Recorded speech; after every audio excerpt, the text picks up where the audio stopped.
Welcome to the New Books Network.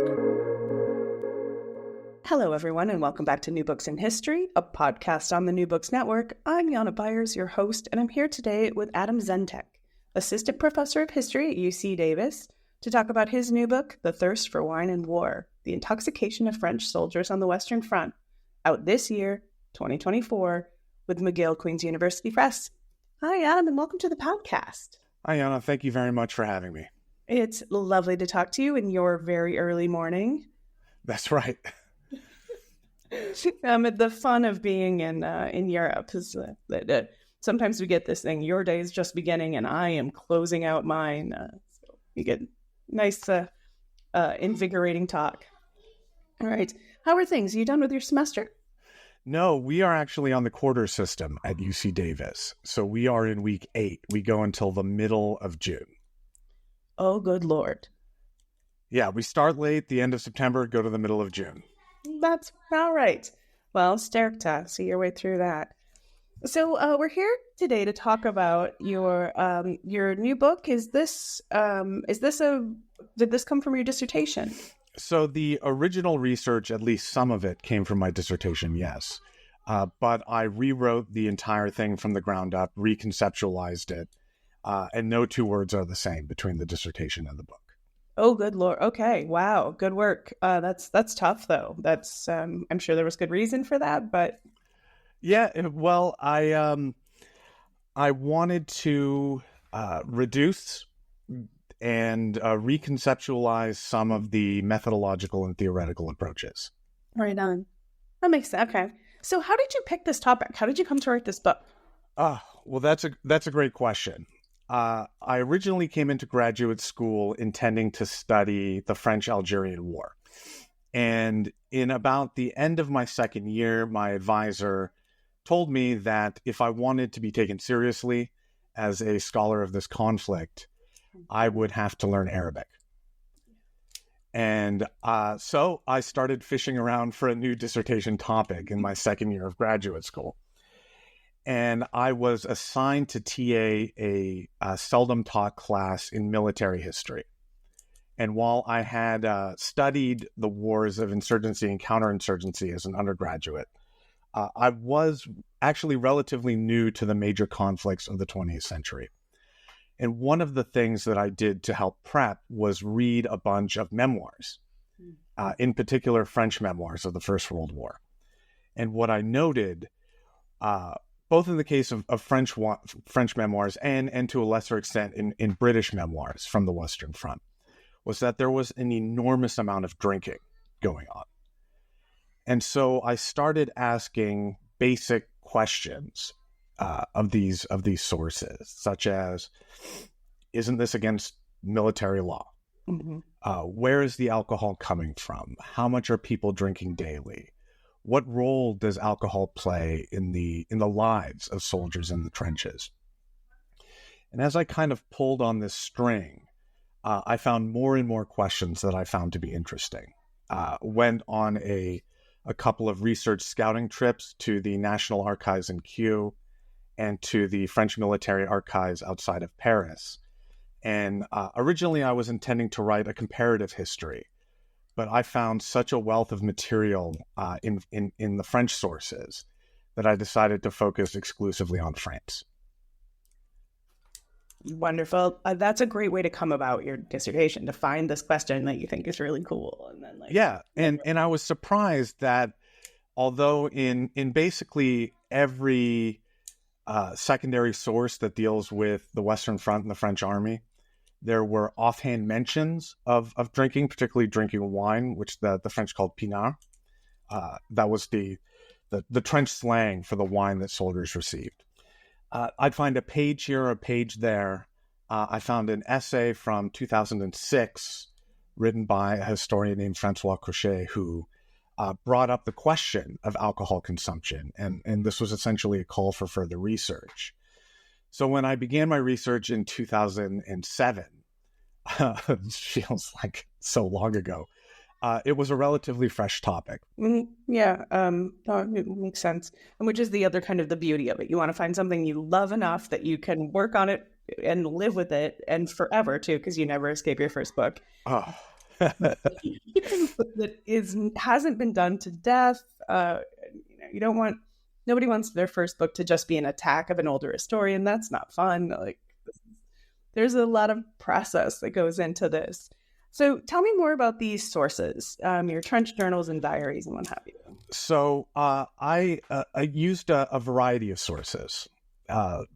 Probably the most important were personal narratives, such as journals, memoirs, semi-autobiographical novels. And you mentioned trench journals, which are this very interesting and almost unique source to the First World War. And so trench journals were small, cheaply produced newspapers written by, edited by, and for distribution among soldiers in the trenches.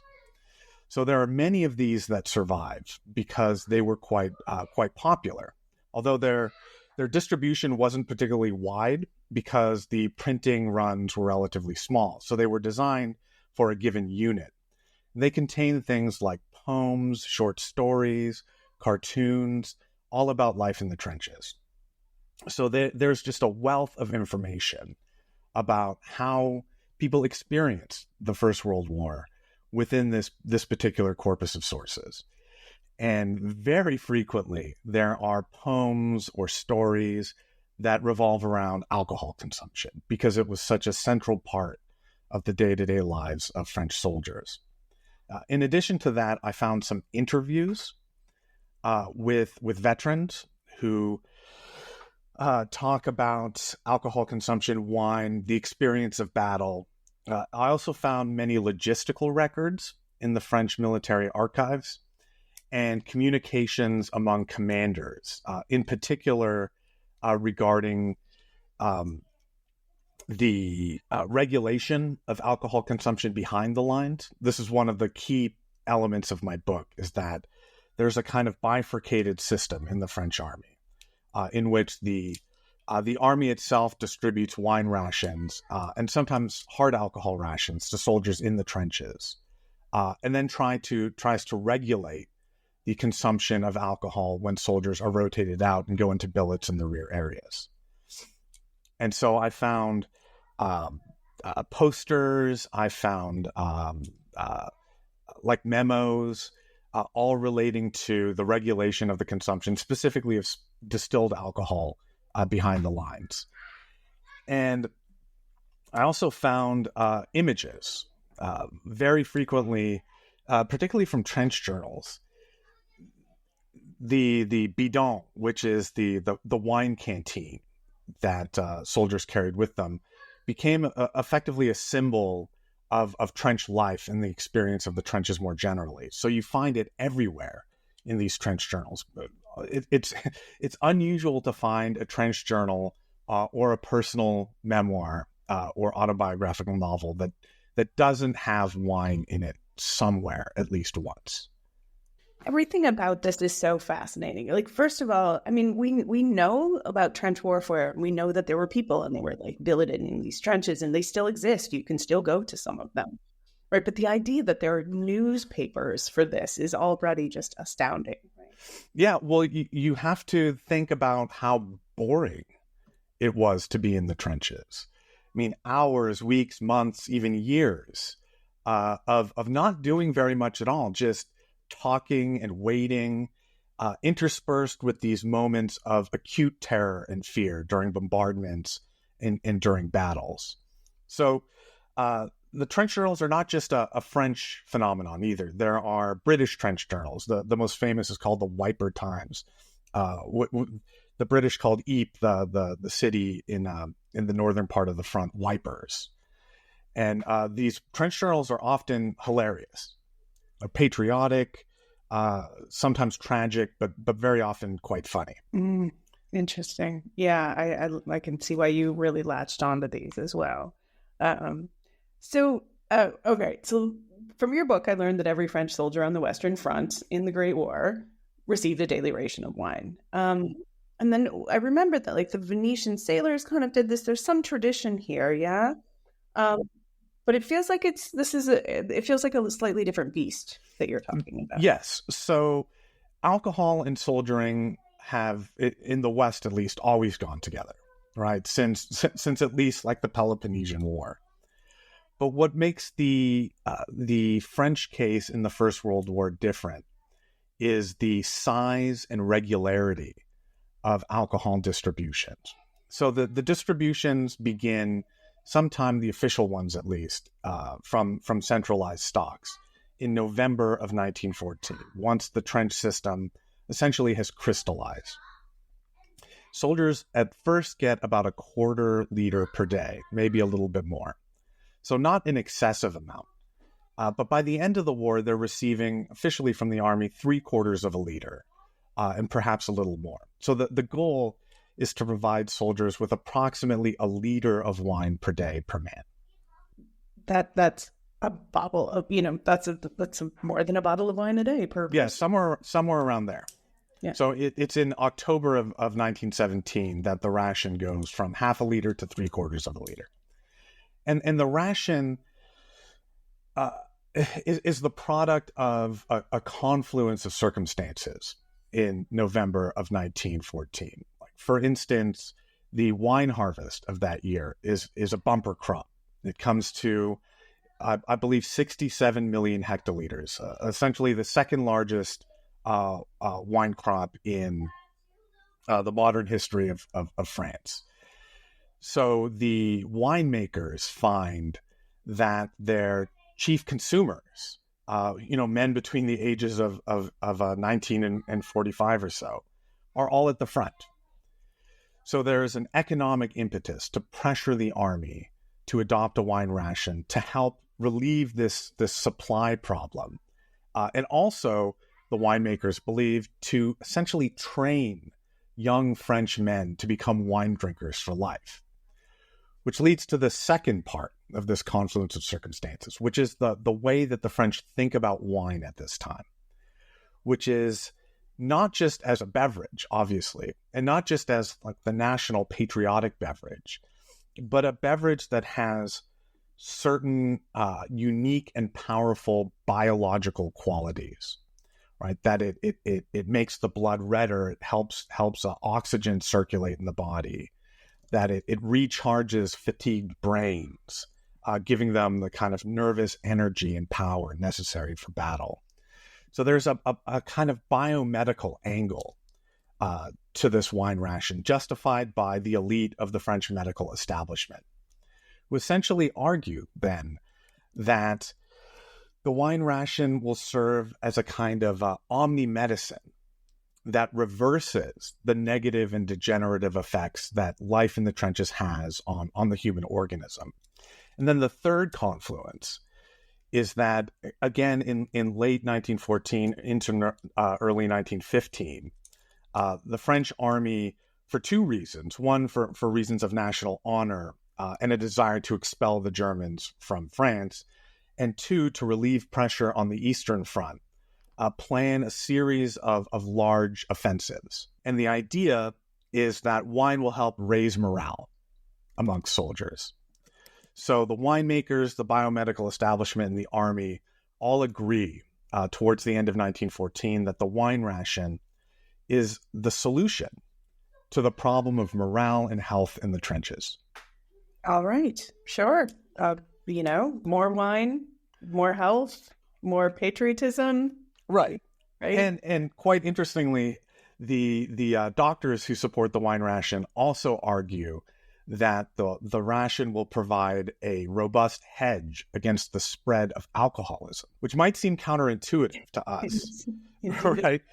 But in general, in France, at the fin de siècle and at the beginning of the First World War, wine is not considered to be an alcoholic beverage. It is considered to be like a health drink, a boisson hygiénique, whereas distilled alcohol is considered to be a poison, the source of crime and murder and racial degeneration, national weakness.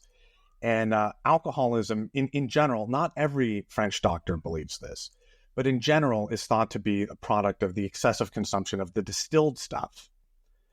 Whereas wine is, of course, harmless or beneficial, even the solution to the problem of alcoholism in France. So the French Society of Temperance, the SFT, is actually bankrolled by the wine industry. Yeah, ironic. Okay. At the risk of just leaning into stereotypes, is this a French thing? What are the Germans drinking? So that's a great question.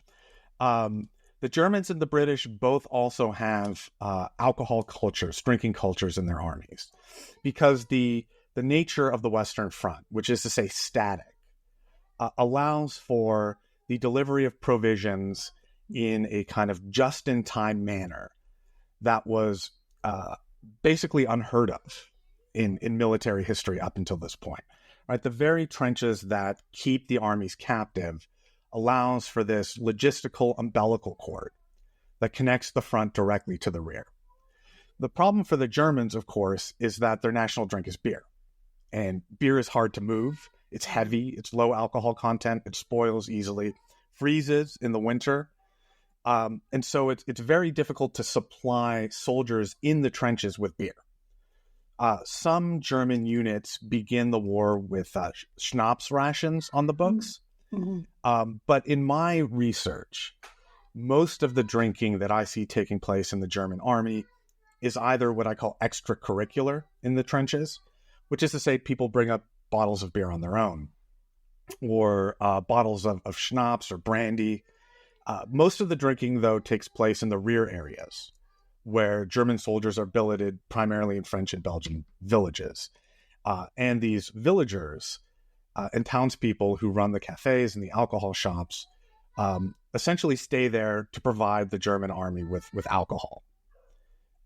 So there is a pretty robust kind of cafe bar culture while soldiers are not in the trenches. But in my research, I didn't uncover a lot of evidence that the Germans were drinking a lot while they were fighting or while they were in the trenches.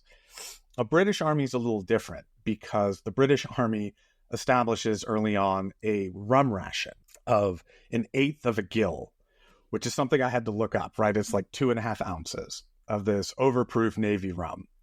And the British army primarily thinks about these rum rations, which are almost always given out in the morning, first thing in the morning, as a kind of medicine, right? As an antiseptic with incidental, happy moral effects.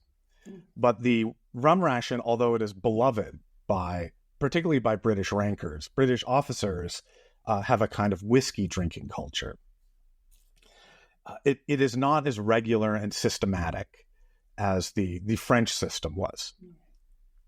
But there is something about, you kind of touched on it already, the way the French think of wine as their national, it is part of being French. Yeah. Right. It's the blood of the soil. It's the product of the sun. It's in their poems in particular, in these trench journals, French soldiers refer to it as the blood of France.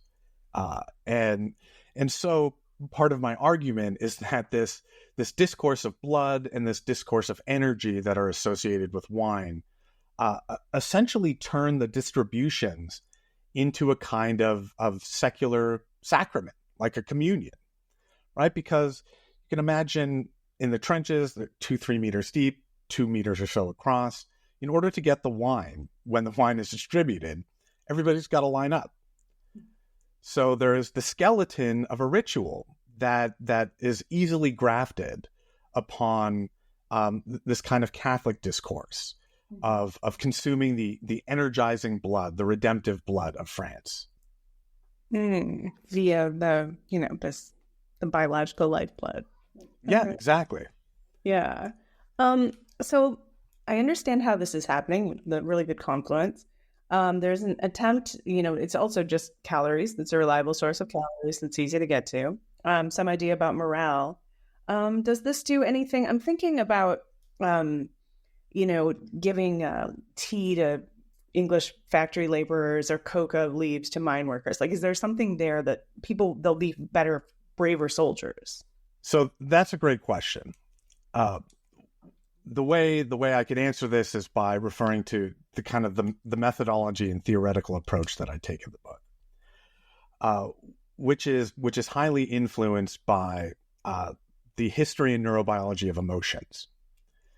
So what I argue is that the interoceptive, which is to say the bodily sensation that comes with consuming alcohol or any psychotropic drug for that matter, has no meaning in and of itself, right? That feeling that one gets, the physical feeling, has to be explained through culture, through scripts, as the psychiatrist Norman Zidberg famously argued in the 1970s. To explain the experience of intoxication, you need to take into account the drug, which is to say the pharmacological properties of the psychotropic, the set, which is to say the physical and social environment, and the setting, which is to say the set of assumptions and cultural scripts that come to the consumption process. So what you see French soldiers saying when they consume wine is that it invariably energizes them. It gives them power and strength and bravery. And so my argument is that the way they interpret the feeling that comes with consumption is as being energized, being patriotic, right? It provides the bodily sensation of patriotism. So the short answer is yes, right? It works. Yeah, it really does work. That soldiers are unanimous, basically. It's very, very uncommon to find a soldier not drinking the wine that he's provided. And they say it firms up their will, it makes their noodle legs strong, fills them up with fire for the attack, et cetera, et cetera. Right.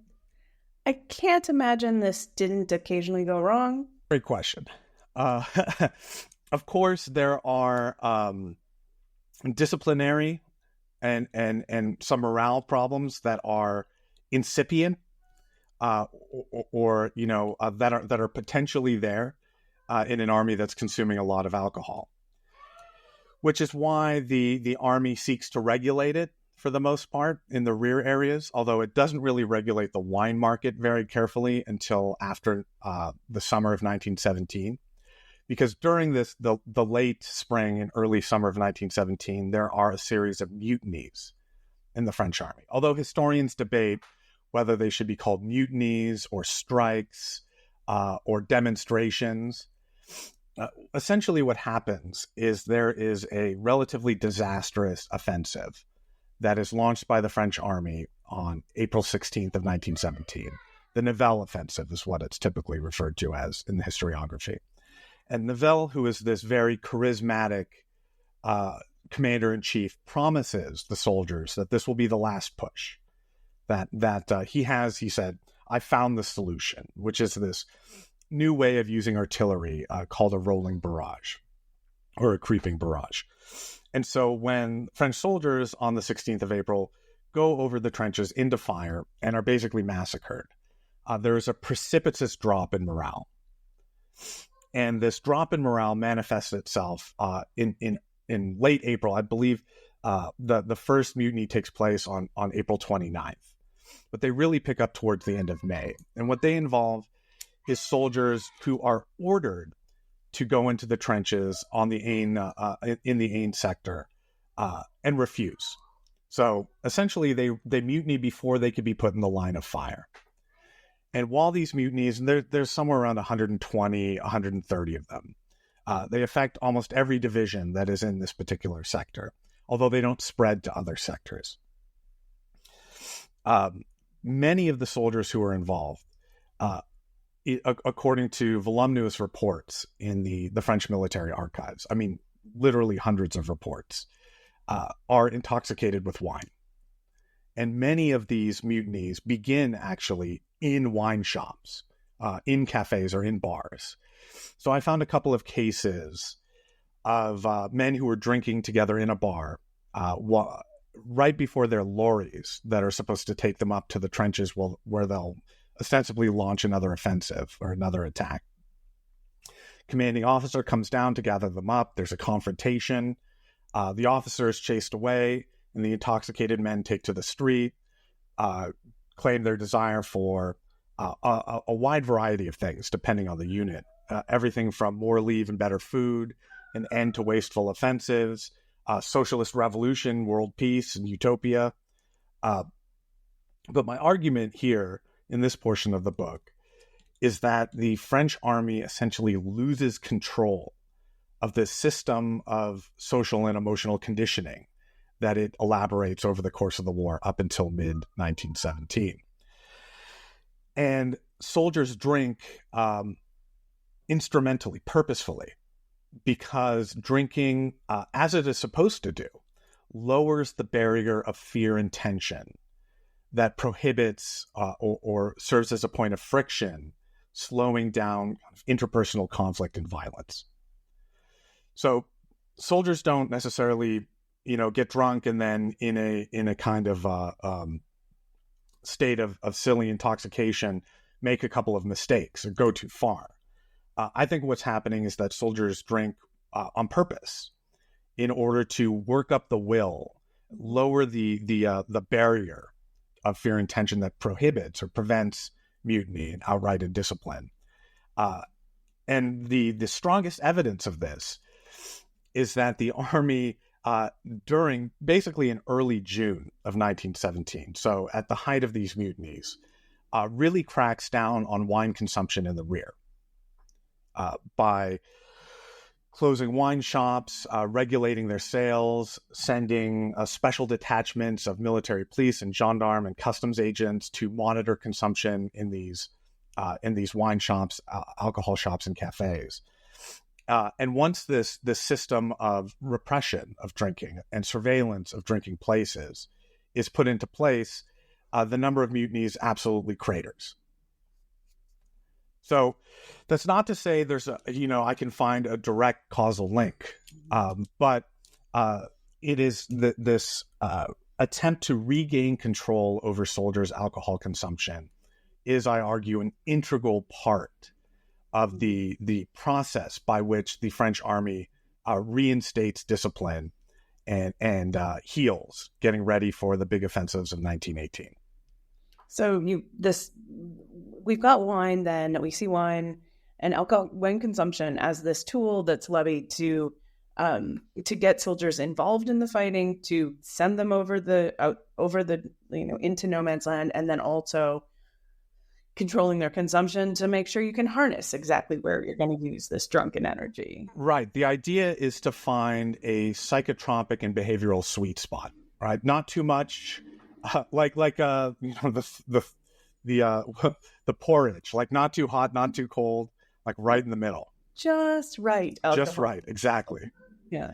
And so but before attacks, before battles, frequently soldiers are given not wine, but distilled alcohol, which they call nol. That's their slang term for it. The French generally referred to this type of alcohol, which is industrially produced through potatoes, beets, or grain, as eau de vie. And eau de vie is like the great enemy of the social reformer at the fin de siècle, because the consumption of distilled alcohol is associated with the growing working class, political radicalism, racial degeneration, and depopulation. So it's considered to be a poison, a drug that is unsafe at any dose. But yet, the army distributes it intentionally, strategically, instrumentally before attacks, in order to, I argue, make soldiers first lower the barrier of fear and tension that always comes before an attack, right? Because you have to imagine the building tension. You are usually put in an advanced trench. The preparatory bombardment can go anywhere from a couple of hours to like a week. You're sitting there watching the German positions being savaged by your guns, counting down the minutes until you have to leave your trench, expose yourself to enemy fire, and cross no man's land. And then perhaps, if you succeed and get to the German trenches, then perhaps you have to kill, right? Which is quite hard to do. It's kind of a myth that every soldier is a willing and easy killer. It requires overcoming, a long period of socialization and some people have argued like a basic, almost biological aversion to interpersonal violence. So when these soldiers get this dose of distilled alcohol, maybe 15, 20 minutes before 0 hour, before they attack, the way they describe the feeling, the intoxication, is as becoming violent, as becoming murderous and angry, full of rage.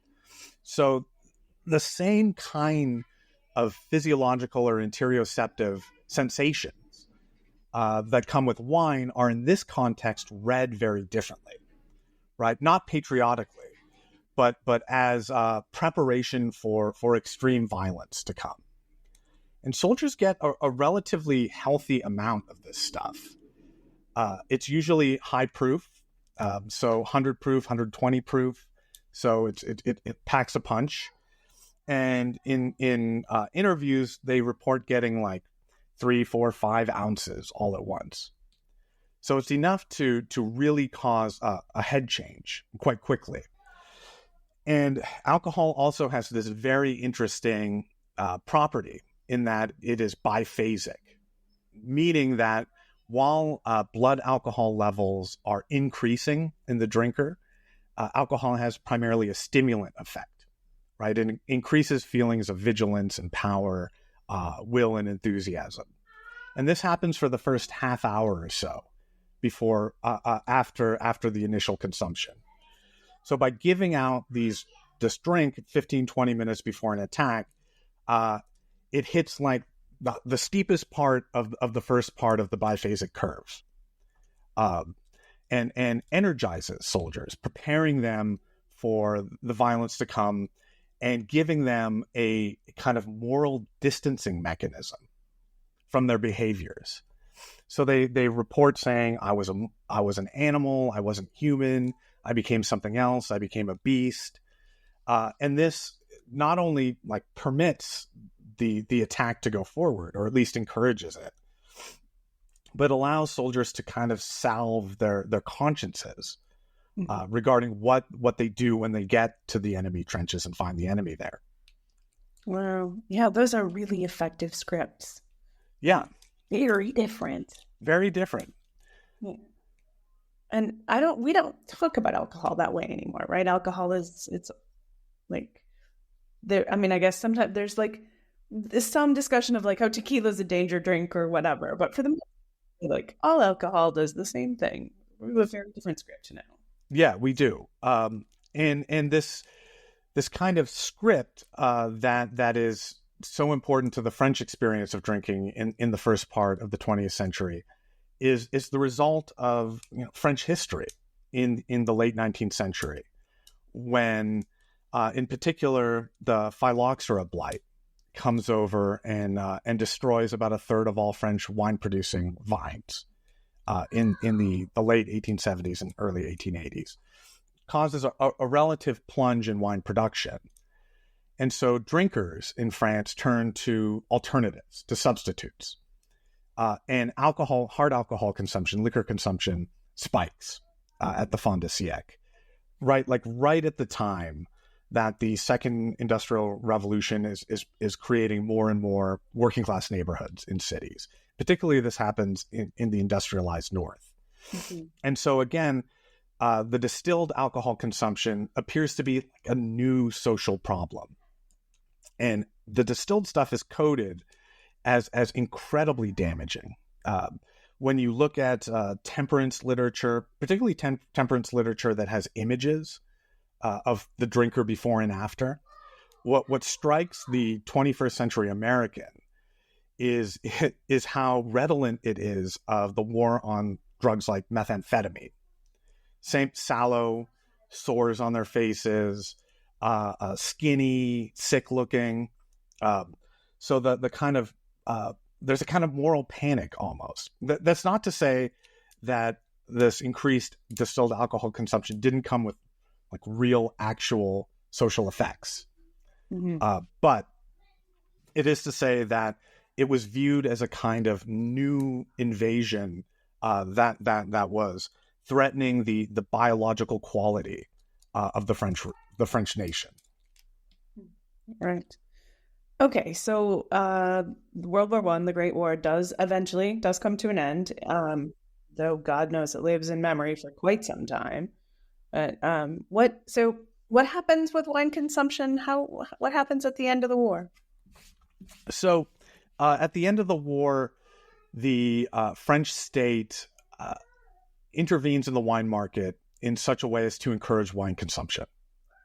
Right, wine is talked about as the father of victory, the reason why the French army was able to defeat the Germans, and so this patriotic discourse continues after the war. It even continues into the beginning of the Second World War, when there is once again by winemakers an attempt to convince the army to adopt a wine ration, and this.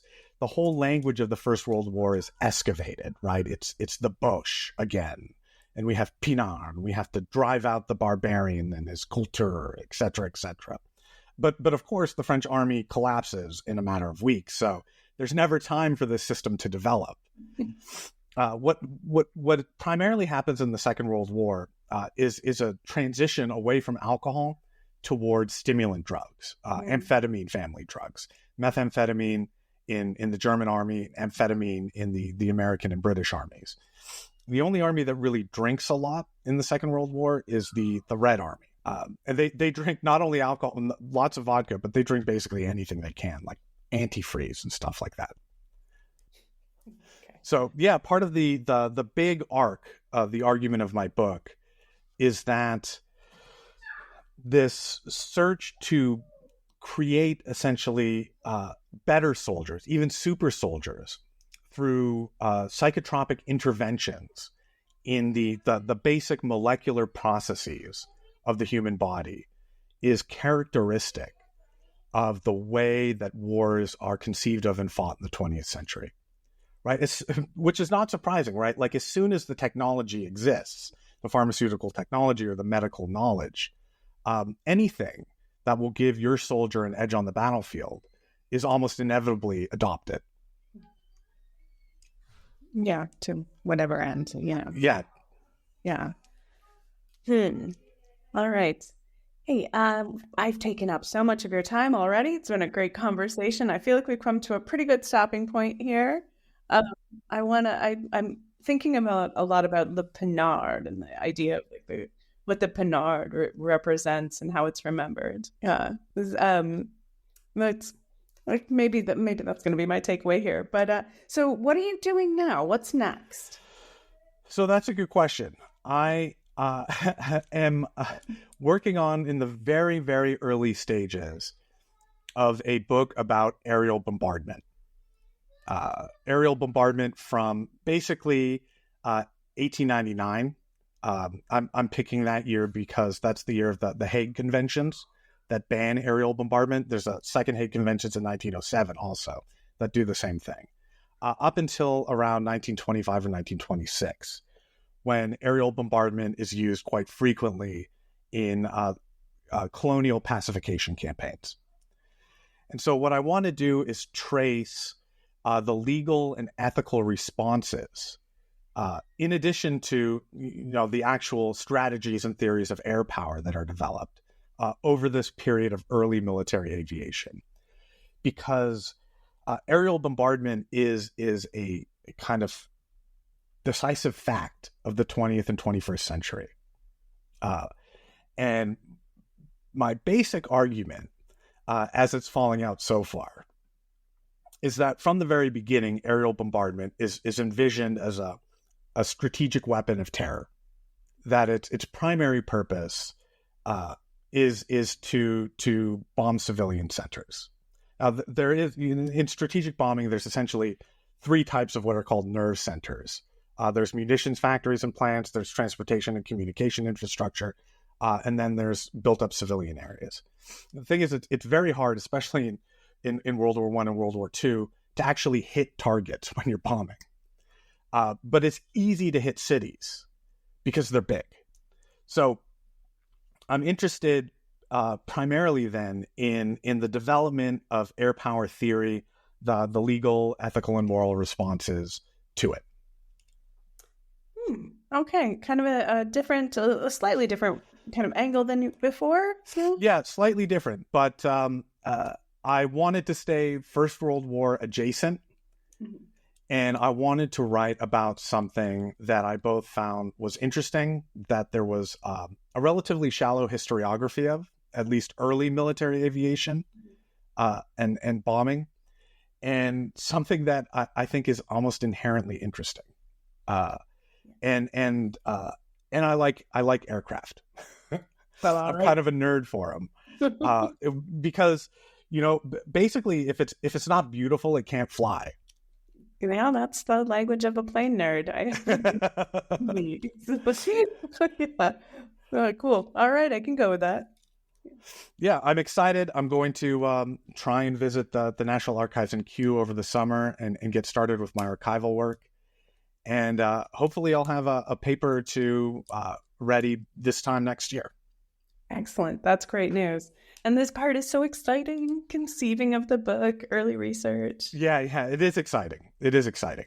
Yeah, it's fabulous. All right, well, maybe we'll talk after that one as well. Adam, thank you so much for talking to me today. It was a great conversation. Oh, it was an absolute pleasure. And thank you, Yana, for inviting me.